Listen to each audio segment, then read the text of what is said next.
पूर्णेन्दु सुंदर मुखी प्रतिभाभिरामे वामे विदेश वचसाम वचसाम भिरामे गिर्वाणि वाणि भुवनम भरणम भवत्या वंदे दयार्ध चरणम शरणम जगत्या।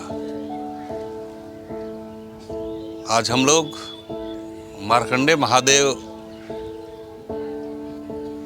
जी के तट के किनारे, जहाँ माँ गंगा का अद्भुत छटा दिखाई दे रहा है और यहाँ एक संगम का स्थान है, दो नदियों का मिलन हो रहा है।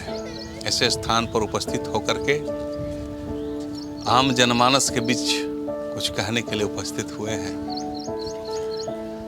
ये संयोग बहुत ही अच्छा और अद्भुत है, क्योंकि मार्कंडे ऋषि के विषय में ऐसा बताया गया है कि ये अल्पायु थे।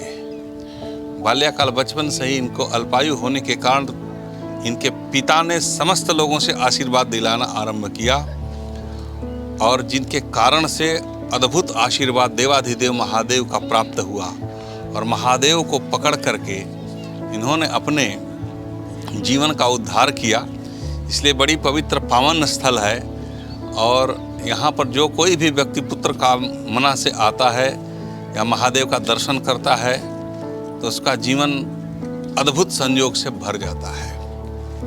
तो ऐसे मार्कंडे महादेव का ये परम पवित्र पावन काशी से सटा हुआ तीर्थ स्थान है, जिसकी एक अद्भुत महिमा और अद्भुत गाथा है और अद्भुत उसकी परिकल्पना और प्रक्रियाएं जो है चल रही हैं। तो ये ध्यान देने का विषय है, क्योंकि काशी में सुल्तानकेश्वर और यहाँ पर मार्कंडे महादेव, ये दोनों का बहुत ही महत्व है, जो काशी परिक्षेत्र के अंतर्गत ही ये आते हैं। जीवन का सार तत्व जो है हमारे ऋषि और मनीषियों के माध्यम से चला है। भारत की संस्कृति में जो ऋषि कुल परंपरा समाप्त हो रही है, जिसे आजकल युवा और युवती भूल गए हैं, उसे पुनः जागृत करने की आवश्यकता है, ताकि अपनी धर्म अपनी संस्कृति को लोग पहचान सकें, अपने आप को जान सकें कि भारत भूमि में हमेशा से सदैव से अनादिकाल से भारत एक सांस्कृतिक सनातन और सत्यनिष्ठ मार्ग पर चलने वाला देश रहा है, जिसके एक एक कण कण में कहीं न कहीं किसी न किसी ऋषियों ने, किसी मनीषियों ने, किसी साधकों ने उसे जा करके जगाया है और जिसका अनुकरण करके आम जनमानस अपने जीवन का उद्धार करता है। ऐसा अद्भुत जगह है ये, जहाँ आने मात्र से मनुष्य के जन्म के जीवन में किसी भी प्रकार का अगर कोई भटकता हुआ प्राणी है तो उसे एक राह मिलता है, उसका जीवन बदलता है और साथ ही साथ लोग उसे साकार भी करते हैं। तो ऐसे मार्कंडे ऋषि का ये परिक्षेत्र है, जहाँ लोग जो है मार्कंडे महादेव के नाम से भगवान का दर्शन करते हैं।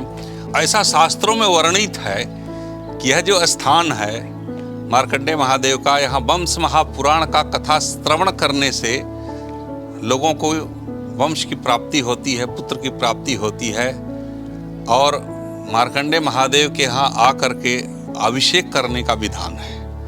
यहाँ पर एक से एक राजा महाराजाओं से लेकर के तमाम ऋषियों मनीषियों और आम जनमानस जो आम जनता है, वो सब के सब लोग आकर के भगवान का पूजन करते हैं। यहाँ पर दो शिवलिंग हैं। एक मार्कंडे महादेव जी ने भगवान शिव के शिवलिंग को जो पकड़ा वो है, और एक स्वयं साक्षात प्रकट हुए महादेव। ये इस तरह से इनका अद्भुत संयोग और आनंदमय ये जगह है मार्कंडे महादेव का, जिनको भगवान ने आशीर्वाद प्रदान किया और अल्प आयु से वो दीर्घायु हो गए। और तब से ऐसी मान्यता है कि इस स्थान पर मार्कंडे महादेव जी का जो कोई भी ध्यान करता है, पूजन करता है, तो उन्हें जीवन में वंश की प्राप्ति होती है। ये गंगा तट का पवित्र पावन स्थल है और इस पवित्र पावन स्थली पर उपस्थित होकर के जो लोग भी अपने जीवन में आनंदमय अपना जीवन बनाना चाहते हैं तो उन्हें ये चीज़ प्राप्त हो जाता है। क्योंकि सनातन की परंपरा कहती है, सनातन की संस्कृति कहती है कि हर ऋषि अपने आप में तपोनिष्ठ होकर के और आम जनमानस के लिए, सामान्य मनुष्य के लिए उन लोगों ने जो धर्म ग्रंथ, जो शास्त्र छोड़ करके गए हैं, उन्हीं धर्म ग्रंथ और शास्त्रों के आधार पर ये पूरा जीवन चल रहा है।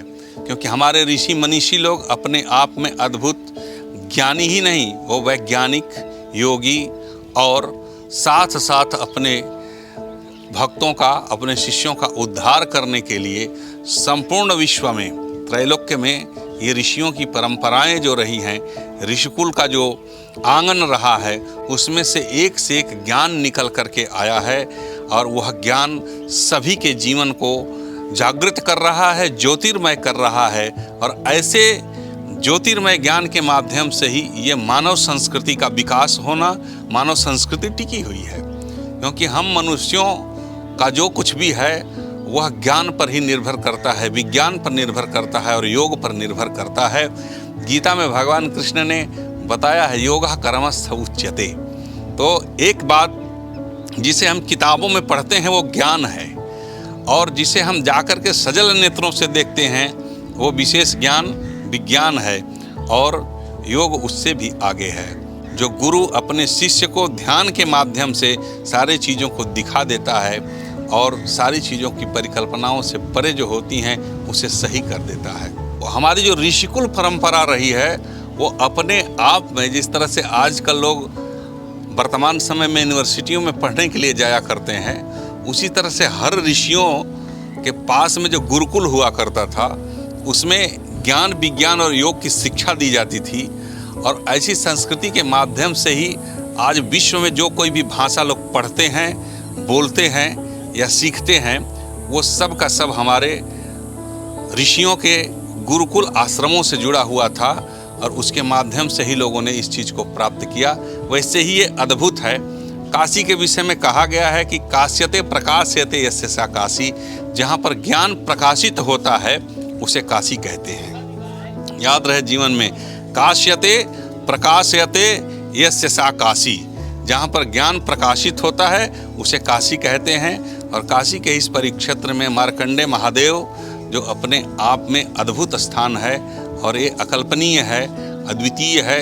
इस स्थान पर बैठ करके लोगों ने तपस्या और तप के माध्यम से कई चीज़ों को प्राप्त किया है।